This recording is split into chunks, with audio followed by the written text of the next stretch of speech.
Hello, I'm Jomika, and welcome back to Kerbal Space Program. This is episode 12. We are going to start off this episode by spending some science. We have 1600, and I would like to put a few satellites in orbit. I think one will be in stationary or synchronous orbit.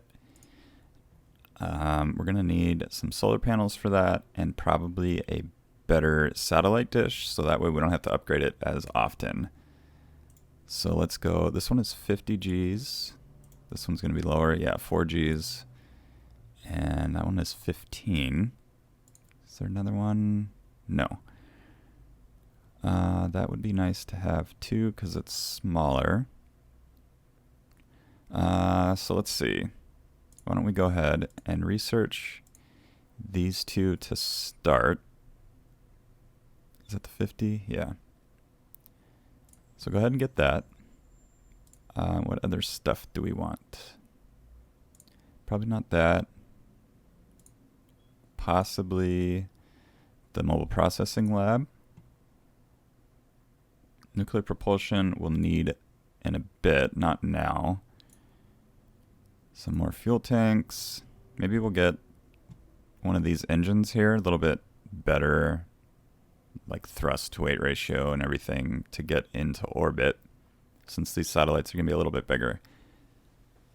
But maybe let's build the satellite first, and then we'll see how heavy it is and how hard it'll be to get into orbit and all that.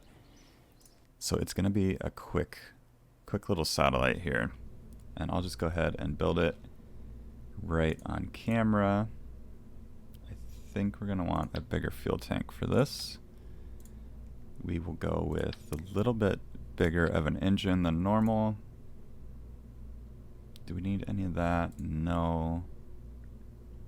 Coupling we're not going to worry about yet. Going to get some rechargeable batteries up here. And then do we want to go with the gigantic solar arrays? 24 per second. 1.6. 1.6. Do these track? Where does it say? Tracking speed 0.25. So they do track. Can probably do 2 of those. I think those will be good. Fuel cell, not going to worry about that. And then we're going to need the big antenna.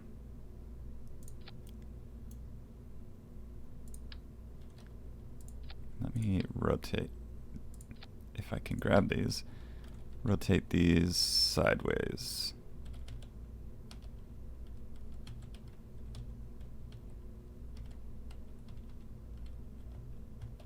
There we go. Took a while, but we got it. Those will be good there. We also should put a little bit of science on here. We'll just put 1 thermometer, 1 barometer, and that'll be good. I think that'll be it. So this will be our satellite.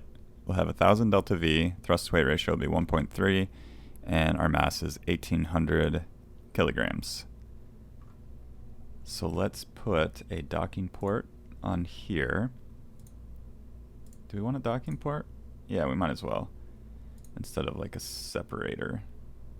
0.02, 0.04, 0.01. Yeah, we'll go ahead and do that. The weight isn't really that big of an issue. So we are going to set that. We'll set this as a subassembly. Where is it? Right here. And this will be our satellite. I cannot spell. Satellite Mark II. And there we go. So we can get rid of that. And then if we come in here, this will go just like that. And that's going to be it for... That's weird. I'm assuming that's just a bug. Or like a visual glitch. Should still work. let's actually just launch it for fun, just to see that it does what we want it to do. So yeah, we'll probably launch one of these at a time, and after we test this, I'll go ahead and build a little launch vehicle that can send this up into space. Yeah, so that looks good.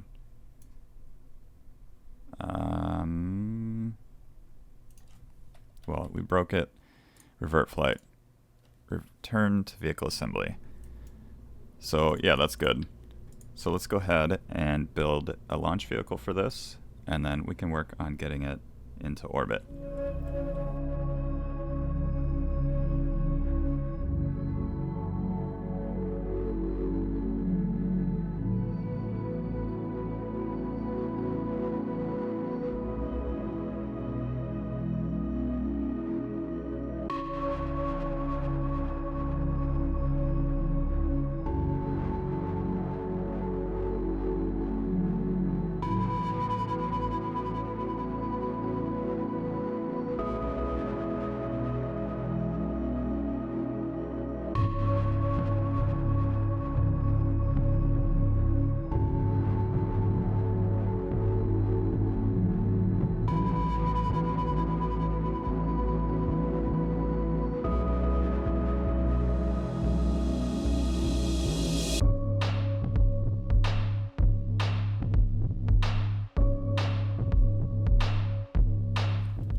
Okay, so we are almost in orbit.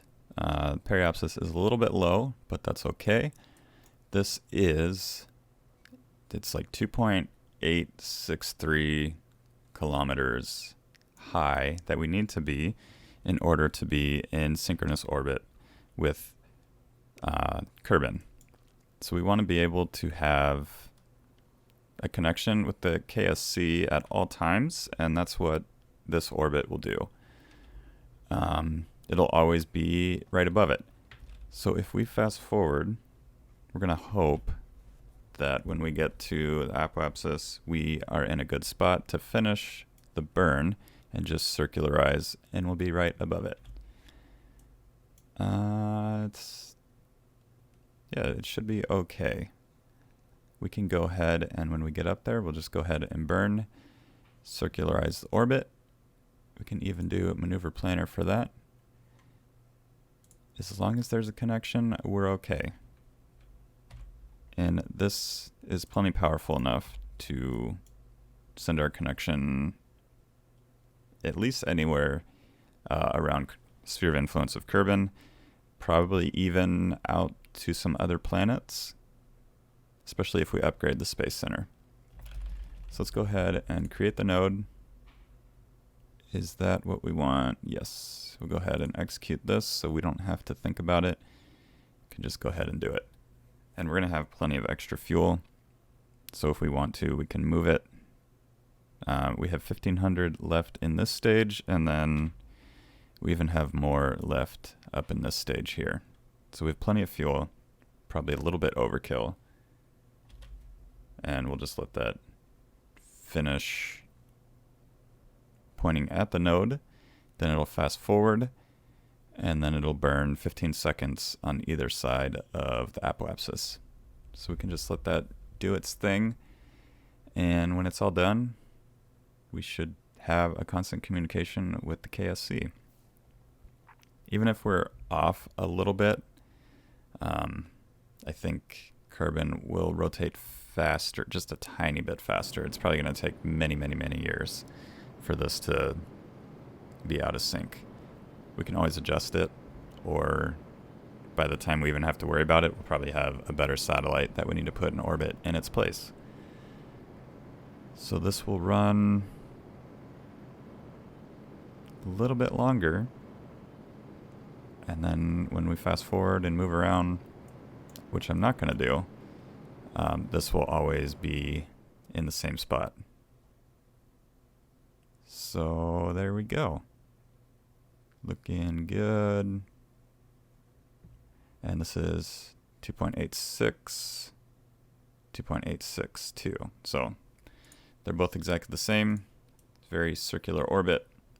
And yeah, we're not going to need a lot of these satellites now. We can probably just pick one and send it off somewhere else. Let's actually do that. We'll take a look. We'll switch to this one, see how much fuel it has, see what kind of science modules it has. It has thermometer. That's it. I'm assuming that most of these are just the same exact thing with just the thermometer. But we're going to pick the one with the most science, and we're going to send it towards the sun as much as we can. This one, same thing. How about this one?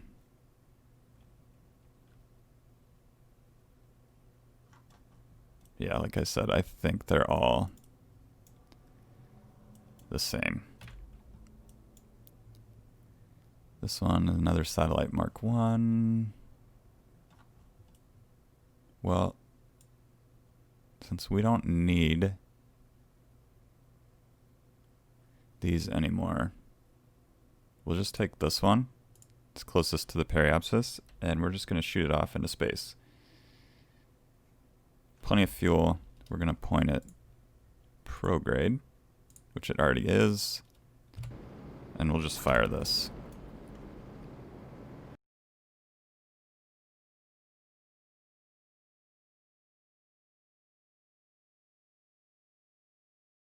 Alright, so this one is going to shoot off and escape the sphere of influence of Kerbin. And if we zoom out here, this is basically going to be our new orbit. Let's go a little bit more and just see where it sends us, if anywhere. So that is sending us towards Duna. We can go ahead and just finish this burn. I don't think we'll have an encounter with Duna,